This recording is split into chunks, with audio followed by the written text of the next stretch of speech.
Puji Tuhan, Shalom Bapak Ibu Saudara yang ada di rumah. Apa kabar?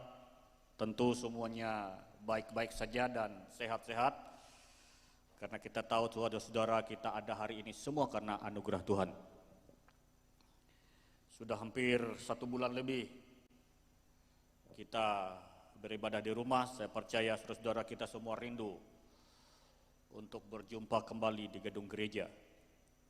Karena itu saya terus mendorong kita semua untuk terus berdoa, mohon belas kasihan Tuhan untuk dinyatakan atas bangsa dan negara kita, supaya badai ini cepat berlalu. Dan kita tahu kuasa Tuhan tidak dapat dikalahkan oleh apapun. Tapi hari ini kita melihat bahwa banyak goncangan terjadi, tapi satu hal yang menjadi kerinduan kita bahwa Tuhan tetap baik dalam hidup kita. Karena firman Tuhan berkata, Dia datang untuk memberi hidup dan mempunyai dalam segala kelimpahan. Iblis datang mencuri, membunuh, dan membinasakan.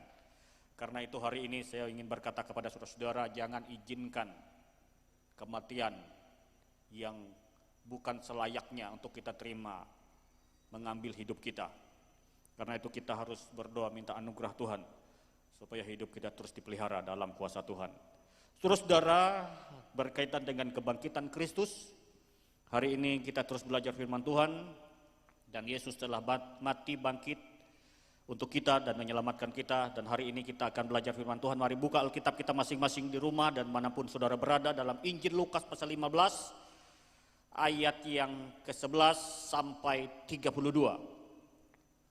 Injil Lukas pasal yang ke-15 ayat yang ke-11 sampai yang ke-32. Perumpamaan tentang anak yang hilang. Judul firman Tuhan hari ini adalah bangkit dari kekecewaan. Judulnya saudara-saudara, bangkit dari kekecewaan. Saudara tahu banyak orang akan mengalami kekecewaan dalam hidup, entah karena ekonomi, tantangan pekerjaan, bahkan situasi yang terjadi hari-hari ini. Tapi hari ini kita bersyukur, saudara, firman Tuhan terus memberi jawaban buat kita sekalian bahwa setiap orang bisa mengalami yang nama kecewa. Tapi firman Tuhan memberikan jalan keluar buat kita apabila saudara-saudara dan saya mengalami kekecewaan. Dan kita tahu ketika kita hidup dalam Tuhan, saudara, Tuhan akan pulihkan hidup kita. Injil Lukas pasal 15 ayat 1 sampai 32. Saya akan membacakan ayat ini untuk kita semua. Silahkan Bapak Ibu Saudara menyimak dalam Alkitab masing-masing di rumah bersama dengan keluarga kita. Demikian kata Alkitab ayat 11 sampai 32 Injil Lukas pasal 15. Yesus berkata lagi, ada seorang mempunyai 2 anak laki-laki. Kata yang bungsu kepada ayahnya, Bapa, berikanlah kepadaku bagian harta milik kita yang menjadi hakku.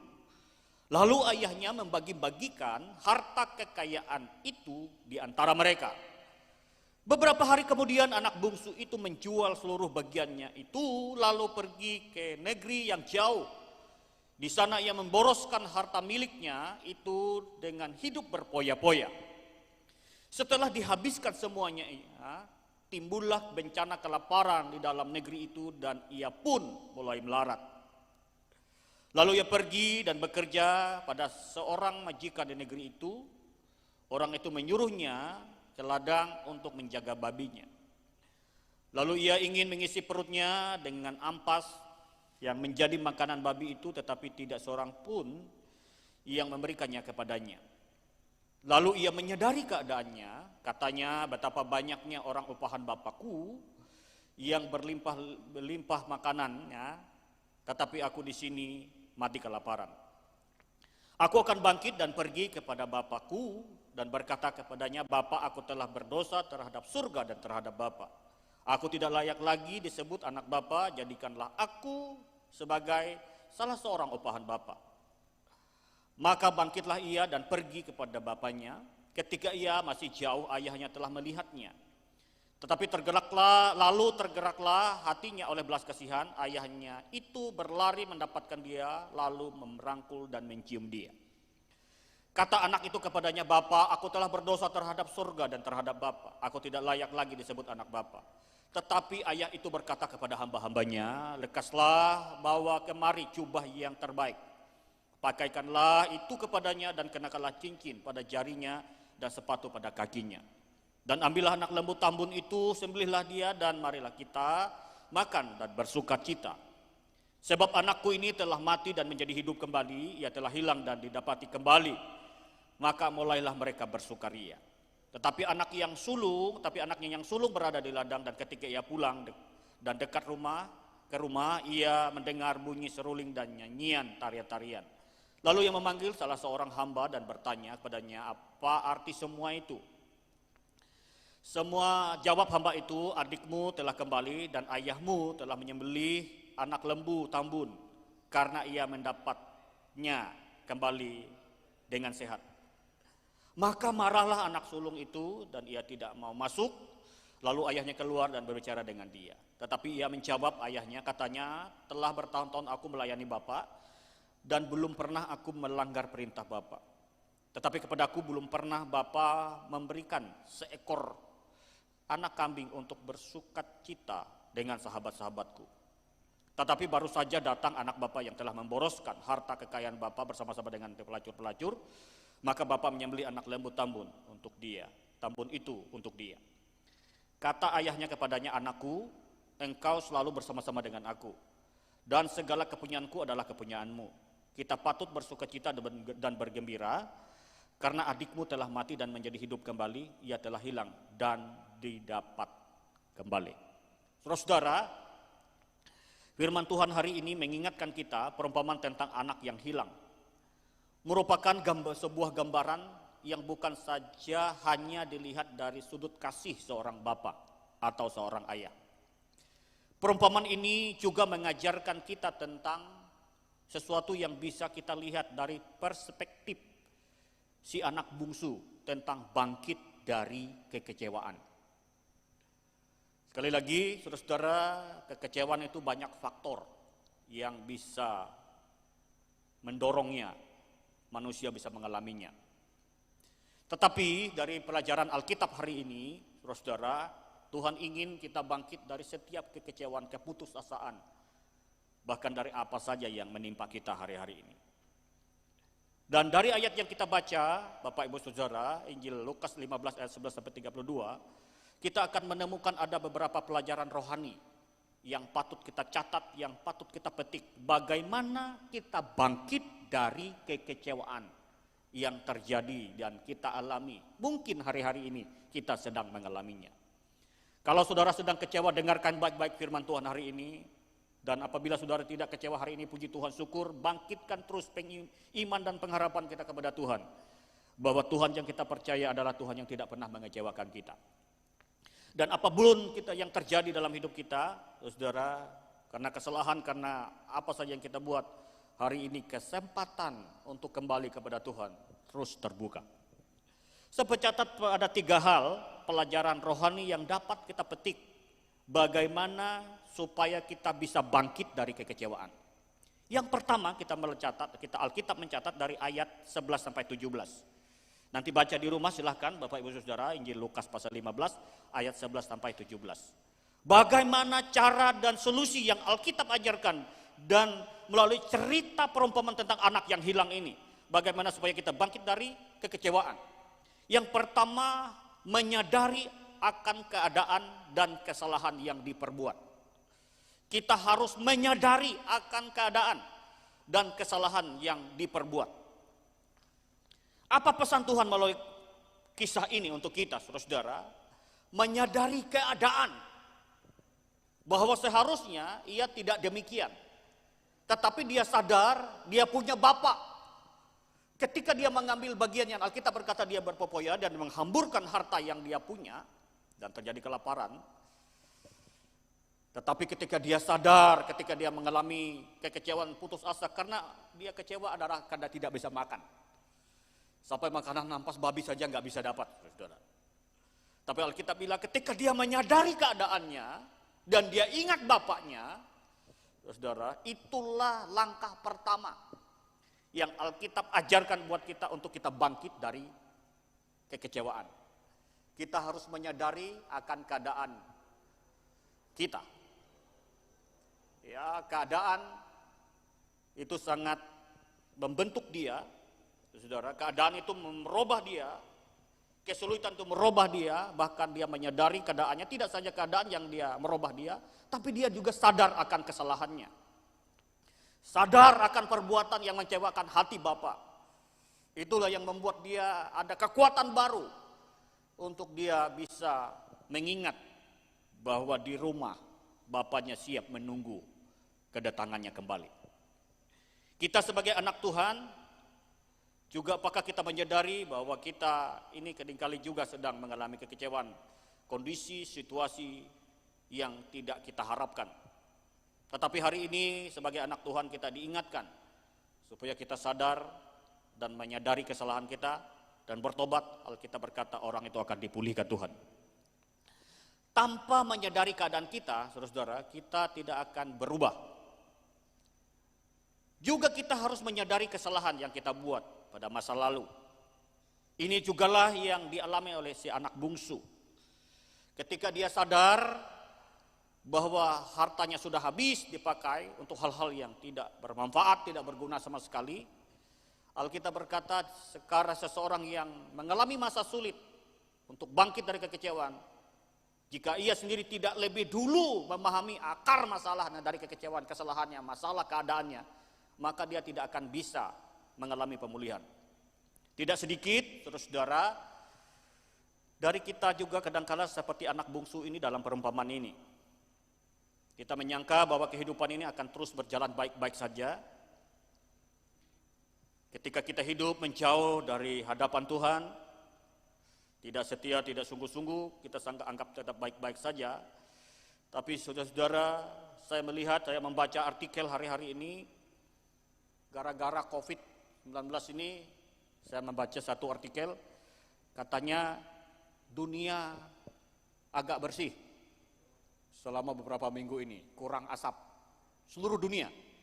Kedua, dalam artikel itu saya baca bahwa lapisan penutup ozon itu mulai nutup lagi. Dulu tuh berkurang, sekarang udah nutup lagi gitu, udah nutup lagi. Itu yang kedua. Yang ketiga, gerakan bumi. Karena industri, karena banyak kendaraan yang goyang, bumi itu goyang. Bilangnya karena banyak kendaraan seluruh dunia. Itu diam. Laut bersih, kota bersih, semuanya bersih, termasuk rumah bilangnya. Bersih, saudara-saudara, karena kita tinggal di rumah. Gitu ya, saudara-saudara, semua mengerti kebersihan. Dan itu dampak-dampak yang luar biasa, saudara. Saya percaya ini walaupun kelihatannya menyakitkan, tetapi ini Tuhan ingin kita kembali. Menurut saya, gitu saudara, menurut saya, pemahaman saya dalam pemikiran saya hari-hari ini, walaupun mungkin karena kesibukan kita ini seperti anak yang terhilang kira-kira menurut Tuhan. Makanya dibuat supaya kita ini diam di rumah, kembali banyak berdoa, begitu ya, supaya kembali kepada Bapa. Saudara-saudara, nah, kehidupan ini kadangkala seperti itu, tetapi Tuhan ingin kita kembali, apalagi kalau ada yang harta yang banyak, ada sahabat, ada teman di mana-mana, bahkan kita sudah kadang-kadang lupa sama Tuhan. Bahkan terkadang kita merasa hidup dekat dengan Tuhan, bahkan juga kita merasa tidak menyenangkan, lebih menyenangkan bersama-sama teman. Kita sekarang udah jarang kumpul lagi, saudara. Tapi satu hal yang Tuhan inginkan, Tuhan ingin kita kumpul dengan Dia dan keluarga. Karena itu, saudara, anak yang hilang ini, bungsu yang hilang ini, dia menyadari akan keadaan dan kesalahannya. Itulah yang membuat dia sembuh dari kekecewaannya. Saudara, harus sadar akan keadaan kita dan kesalahan. Ini langkah pertama yang harus kita buat. Akan tetapi, kenyataannya terkadang sudah jauh dari apa yang kita bayangkan. Harta bisa habis, dalam sekejap kesehatan bisa memburuk, pekerjaan bisa goyang, teman-teman bisa meninggalkan kita. Lantas dengan ringannya kita kadangkala menuduh Tuhan tidak peduli dengan kita, kepada kita, dan menuduh bahwa Dia tidak mengerti persoalan yang kita alami. Tapi kenyataannya, saudara-saudara, banyak permasalahan yang kita hadapi membuktikan Tuhan sangat mengasihi kita. Justru sebaliknya, banyak persoalan, tantangan yang kita hadapi membuktikan bahwa Tuhan itu seringkali ingin memanggil kita untuk dekat dengan Dia, intim dengan Dia, akrab dengan Dia, dan hidup dalam persekutuan dengan Dia. Tidak ada tempat yang lebih baik, saudara, lebih indah dan menyenangkan selain kita hidup dekat dengan Tuhan. Inilah salah satu yang menyelidiki kita, saat ini kita menyelidiki hati kita, supaya kita seberapa jauh kita seringkali meninggalkan hadirat Tuhan. Saya percaya, saudara, anak si bungsu yang hilang ini, dia sudah mengambil harta, dia meninggalkan persekutuan dengan Bapa. Alkitab bilang dia pergi ke tempat yang jauh. Dan kadangkala langkah kita kadangkala seperti anak bungsu yang hilang ini. Tapi puji Tuhan ketika dia menyadari keadaannya dan kesalahannya, dia kembali, maka saya percaya itu langkah pertama yang membuat dia bangkit dari kekecewaannya. Karena itu saya ingin berkata kepada saudara-saudara yang ada di rumah, apapun keadaan saudara hari ini, mari kita sadar, menyadari keadaan dan kesalahan kita. Dengan satu kata saya simpulkan dari bagian yang pertama adalah kita bertobat, mari kita kembali membangun persekutuan dengan Bapa dengan keintiman. Yang kedua, ayat 18 sampai 20. Bagaimana supaya kita bangkit dari kekecewaan? Yang pertama langkah yang harus kita buat supaya kita bangkit dari kekecewaan adalah kita harus menyadari akan keadaan dan kesalahan kita. Dan Yesuslah yang memberi perumpamaan ini. Dan Yesus tahu, Tuhan tahu keadaan manusia. Dan dia gambarkan seperti anak bungsu yang hilang ini. Bahwa itu adalah keadaan kita sebenarnya. Keadaan umat manusia yang dia ciptakan, yang dia tebus, yang dia selamatkan. Dan Yesus berkata, aku datang untuk mencari yang hilang. Ya, dan untuk menyelamatkan yang hilang. Dan Tuhan, Alkitab berkata Tuhan tidak mau seorang pun binasa. Banyak hal yang Tuhan ingin perbuat, saudara, yang di luar kemampuan akal nalar kita. Tetapi banyak hal cara Tuhan untuk mengembalikan kita. Anak yang hilang ini diizinkan Tuhan dia habis semua yang dia punya. Untuk menyadarkan dia akan kesalahannya supaya dia kembali. Dan itulah yang Tuhan rindukan saudara-saudara buat kita. Saya percaya saudara-saudara bahwa peristiwa COVID-19 ini menyadarkan semua kita untuk kembali kepada Tuhan di dalam keluarga kita masing-masing. Memang kita rindu beribadah di gereja, rindu beribadah sama-sama secara korporat, saudara. Tapi Tuhan lebih rindu membawa keluarga kita lebih sungguh-sungguh lagi dekat dengan Dia. Kalau ini sudah kita kerjakan, saudara, saya percaya nanti ke depan ini, saudara, ketika kita kembali ke gereja, ini dahsyat sekali, saudara. Kita akan melihat banyak kesaksian yang luar biasa. Setiap malam saya ikut berbagai link gereja, khusus gereja Betel Indonesia, mengikuti 2 malam apapun yang dilakukan, saya mengikuti. Saudara, saya melihat banyak kesaksian yang dahsyat luar biasa, saudara, hari-hari ini. Pengalaman yang dahsyat yang Tuhan kerjakan, walaupun di tengah situasi itu, di tengah maut, di tengah penyakit sampar, saudara, orang banyak mengalami mujizat Tuhan. Sadar akan keadaan dan kesalahan, itu yang akan membawa kita bangkit dari kekecewaan. Yang kedua, memiliki niat untuk melangkah. Memiliki niat, kerinduan hati yang terdalam. Dia tidak saja sadar akan keadaan dan menjadi kesalahannya, ya, tetapi dia juga punya niat dalam hatinya, muncul dalam hatinya, ya, ayat 18-20 nanti baca di rumah. Sadar akan kesalahan saja tentu tidak cukup untuk bisa bangkit dari kekecewaan, saudara-saudara. Dibutuhkan sebuah niat yang kuat untuk mengubah hal yang negatif menjadi positif. Anak bungsu itu bukan hanya sadar dan kemudian berpangku tangan, tetapi yang ia lakukan adalah bangkit dan pergi kepada bapaknya. Niat dan usaha yang keras akan menghasilkan buah yang baik dalam mengatasi setiap kekecewaan, setiap pergumulan. Kesadaran diri akan kesalahan yang telah kita lakukan, ada kalanya bisa membuat seseorang menjadi takut dan tidak mau datang mendekat kepada Tuhan, saudara. Diam, gitu ya. Tapi anak bungsu ini tidak, Alkitab bilang ketika dia sadar keadaannya dan kesalahannya, itu dia berniat.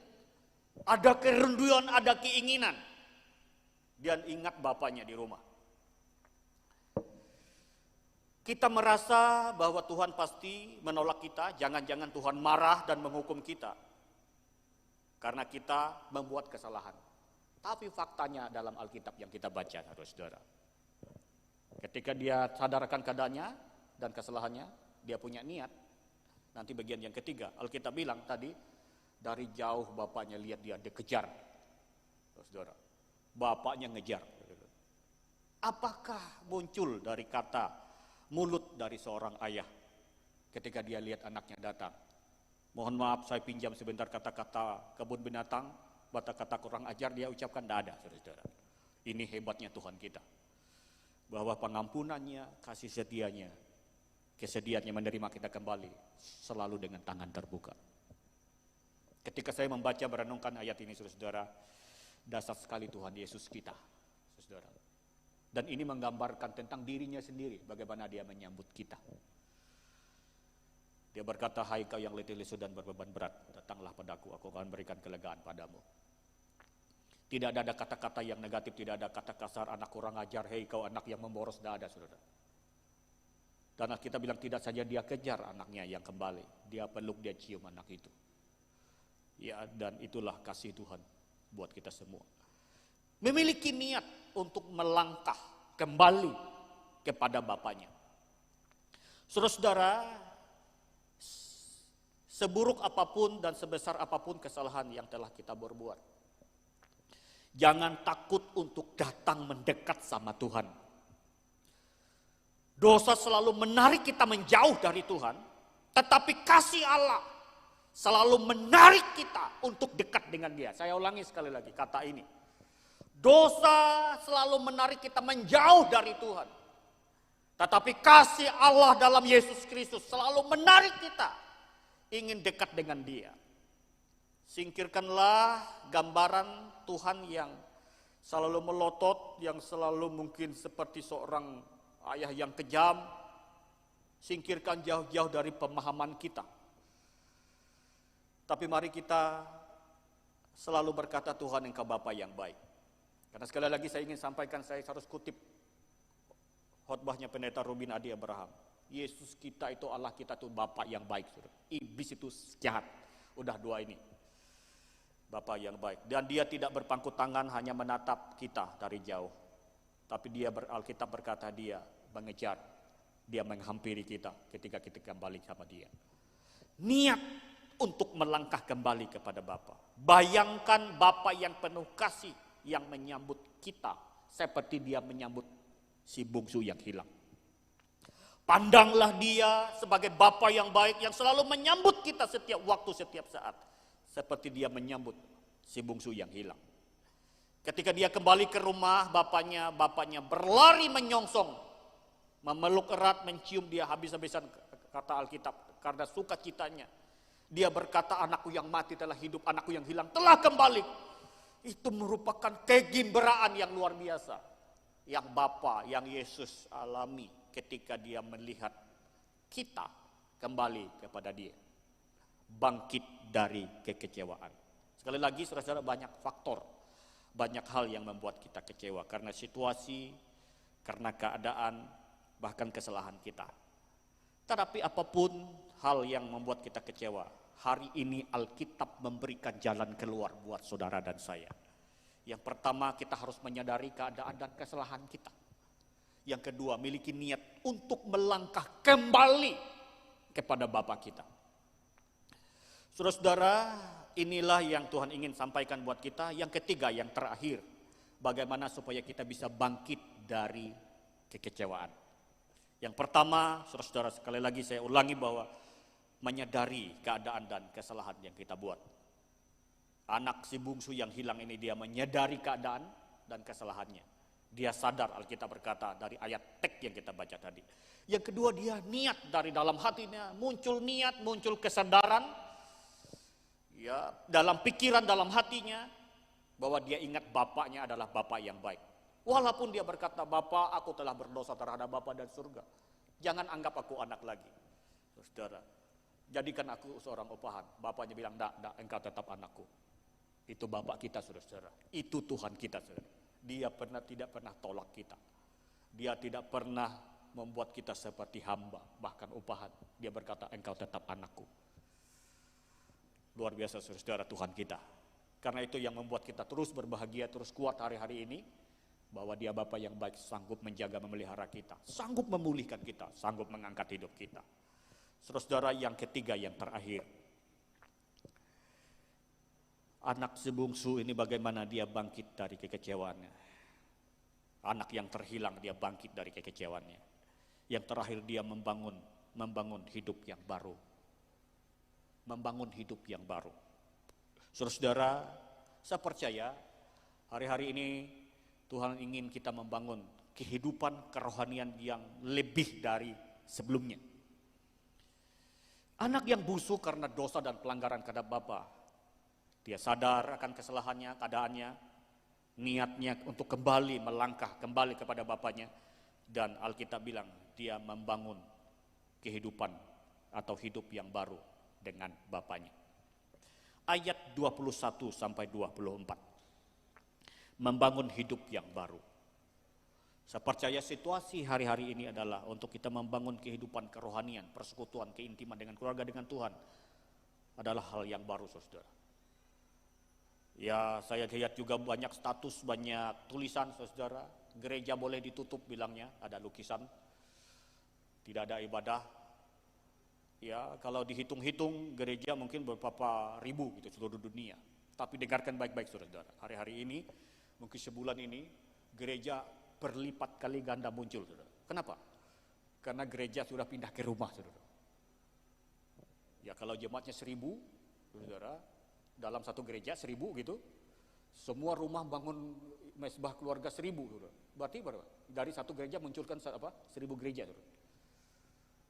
Kalau jemaat 10.000, saudara, muncul, waduh, saudara. Wah, dahsyat sekali, saudara. Dan saya lihat itu hal yang luar biasa. Dia membangun hidup yang baru. Dengan kasih dan pengampunan yang kita terima, maka seharusnya kita menanggalkan yang lama dan mengenangkan yang baru. Makanya anak yang busuk ketika bapaknya melihat dia, Alkitab bilang, dia bilang sama hambanya, ganti, kasih baju yang baru. Sepatu, cincin semua diletakkan, saudara, dikasihkan. Baju yang lama ditinggalkan. Ini gambaran tentang bertobat, lahir baru, kembali kepada Bapa. Menanggalkan cara hidup yang lama, menanggalkan hal-hal yang mengecewakan di masa yang lalu, dan menatap hari esok masa depan bersama dengan Bapa di surga, yaitu Yesus Kristus yang telah bangkit hidup buat kita. Dan Alkitab berkata, Yesus hanya melalui kematian dan kebangkitan Kristuslah kita bisa lahir baru, loh, saudara. Kita bisa menerima anugerah keselamatan itu secara sempurna adalah melalui kebangkitan Yesus Kristus. Karena itu jangan biarkan masa lalu kita menarik kita kembali ke belakang. Tapi biarlah masa pemulihan ini, masa hidup baru ini menarik kita terus maju ke depan, mendekat kepada Bapa kita. Tuhan mau kita menjadi ciptaan yang baru di dalam Kristus, karena kita sudah diampuni dan Tuhan mau kita menjadi berkat bagi banyak orang. Yang paling luar biasa, saudara, adalah ketika kita kembali kepada Dia, Dia tidak mengaruniakan saja kemuliaan sebagai anak. Tapi dalam perumpamaan tapi si bungsu ini, Alkitab berkata ketika dia sadar keadaannya, dia akan kesalahan dan keadaannya, niatnya kembali dan membangun hidup baru, Alkitab bilang Bapa itu membuat pesta menerima dia kembali. Dengan kata lain, saudara, Bapa di surga bersukacita dengan malaikatnya, dengan orang-orang kudusnya menyambut orang yang kembali kepada Dia. Yang luar biasanya ketika saudara dan saya kembali dan hidup di dalam Dia, Dia akan mengaruniakan kemuliaan, hati yang baru, pikiran yang baru, roh yang baru, karena kita adalah anaknya. Bapa dalam perumpamaan yang kita baca tadi tidak saja memberi yang terbaik buat anaknya yang hilang, yang kembali tadi. Seandainya saudara dan saya salah satu hamba dari ayah yang anak bungsu yang hilang ini, saudara-saudara, apa yang saudara buat dan mengusul kepada bapaknya? Hei om, ini anak yang kurang ajar loh om. Begitu saudara. Tapi Alkitab bilang, ketika ayah itu bilang sama hambanya, bawa semua potong buat pesta. Hambanya taat, saudara. tidak ada yang protes. Dan mereka luar biasa sudah menyambut anak yang hilang ini. Sang bapa menerima dan memperlakukan, bahkan mengurniakan kehormatan dan kemuliaan kepada anak yang hilang. Bahkan mempercaya kepadanya wewenang kepercayaan untuk memimpin mengelola aset bapaknya. Tuhan mau agar kita dapat hidup dalam kehormatan, kemuliaan, dan tujuan rencana yang kekal yang penuh kasih itu boleh terjadi, tercapai dalam hidup kita. Saudara, inilah 3 hal yang ingin saya sampaikan buat kita, membangun hidup yang baru dengan Bapa, dengan Tuhan. Cara untuk bangkit dari kecewaan yang pertama tadi apa, saudara? Menyadari keadaan dan kesalahan. Yang kedua, saudara, memiliki niat untuk melangkah kembali. Yang ketiga adalah membangun hidup baru, membangun hidup yang baru di dalam Bapa. Dan saya lihat, saya percaya, saudara, inilah yang terbaik yang Tuhan telah lakukan dan kerjakan buat kita semua. Hidup yang baru. Dan orang yang hidup baru dalam Tuhan, Alkitab bilang, yang memperoleh hidup yang kekal. Yang mendapatkan kepastian keselamatan itu orang yang lahir baru, yang bertobat. Karena itu bagi saudara yang percaya sama Yesus lahir baru, yakinlah saudara dan saya punya jaminan hidup kekal adalah milik kita. Karena itu jaga kepercayaan Bapa, jaga hubungan Bapa. Dia Bapa yang penuh kasih, pasti akan menolong setiap apa yang kita hadapi. Saya percaya saudara, peristiwa masalah yang terjadi melanda dunia hari-hari ini pasti akan berlalu. Dan doa kita semua dari rumah, saudara, badai ini pasti berlalu. Karena tidak mungkin seperti tema yang dibuat oleh GB beberapa hari yang lalu, yang diciptakan saya, setiap hari saya buka lagu itu, Tuhan tak diam, yang diciptakan oleh siapa namanya? Jason Irwan. Ya, saya dapat info bahwa itu ketika ditelepon oleh Ketua Sinode GBI Pendeta Ruben Adi, itu dalam 2-3 hari dia dapat lagu itu. Tuhan kasih dia kata-kata itu langsung di aransemen, saudara, dan dinyanyikan itu dasar sekali, saudara. Tuhan tak diam. Kemarin ketika Victory True worship, praise and worship True, yang dilaksanakan oleh GBI 1,2 miliar dana itu akan dibagikan seluruh Indonesia. Dan kita juga ada kasih kirim lewat BCA, tidak seberapa tapi itu sangat menolong saudara-saudara kita yang membutuhkan. Tuhan tidak diam, Tuhan akan pasti tolong, Tuhan akan pasti menyelamatkan bangsa dan negara kita lebih hidup kita.